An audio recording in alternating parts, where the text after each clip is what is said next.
First இந்த recipe பண்ணுறதுக்கு stove on பண்ணி ஒரு கடாய் சூடு பண்ணிவிட்டு இதில் 2 டீஸ்பூன் அளவுக்கு ஆயில் சேர்த்துக்கோங்க. இதில் 1/2 டீஸ்பூன் கடுகு, 1 டீஸ்பூன் அளவுக்கு உளுத்தம்பருப்பு சேர்த்துக்கோங்க.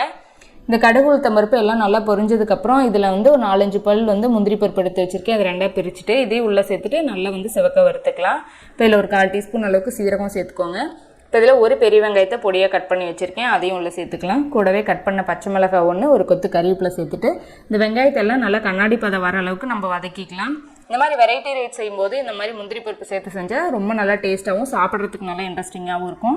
வெங்காயம் இந்த அளவுக்கு நல்லா வதங்கிருச்சு. இப்போ இதில் கேரட் சேர்த்துக்கலாம். நான் மீடியம் சைஸ் கேரட்டாக 2 கேரட் எடுத்திருக்கேன்.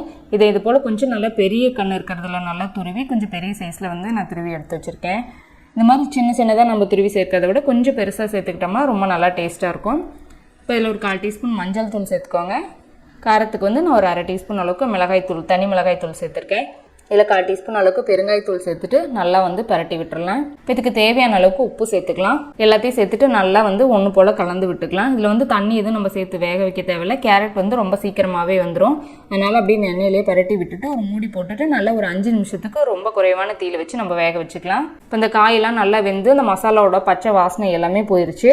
ரொம்ப நல்லா சூப்பராக வந்துடுச்சு. இப்போ இதில் நம்ம சாதத்தை சேர்த்துக்கலாம். நான் 2 கப் அளவுக்கு நல்ல உதிரியான சாதம் எடுத்து வச்சுருக்கேன். இப்போ வந்து இதை உள்ளே சேர்த்துக்கலாம். சேர்த்துட்டு இந்த கேரட்டு சாதம் எல்லாம் ஒன்று சேர்ந்து வர அளவுக்கு நல்லா கலந்து விட்டுக்கலாம். நல்லா கலந்து விட்டுட்டு உப்பு செக் பண்ணி பாருங்கள். உப்பு போதுன்னா விட்டுருங்க, இல்லைன்னா பத்தலை அப்படின்னா இன்னும் கொஞ்சம் உப்பு சேர்த்துட்டு நல்லா கலந்து விட்டுருங்க. எனக்கு எல்லாமே சரியாக இருக்குது. இப்போ எல்லாம் ஒன்று போல் நல்லா கலந்தாச்சு. அவ்வளோதாங்க. லாஸ்ட்டாக கொஞ்சம் மல்லி இலை தூவிட்டு எல்லாம் நல்லா கலந்து விட்டுட்டு ஸ்டவ் ஆஃப் பண்ணிடலாம். நம்ம சூப்பரான கேரட் சாதம் ரொம்ப குயிக்காக ரெடி ஆயிடுச்சு. நீங்களும் இது போல் செஞ்சு பாருங்கள், எப்படி வந்துச்சுன்னு சொல்லுங்கள். லஞ்ச் பாக்ஸுக்கெல்லாம் கொடுத்து விட்டுறதுக்கு ரொம்பவுமே சூப்பராக இருக்கும். நீங்களும் ட்ரை பண்ணி பாருங்கள். உங்களுக்கு பிடிச்சிருந்துச்சுன்னா லைக் பண்ணுங்கள், ஷேர் பண்ணுங்கள். நம்ம தெய்வாஸ் நலபாகம் சேனலுக்கு சப்ஸ்கிரைப் பண்ணிக்கோங்க.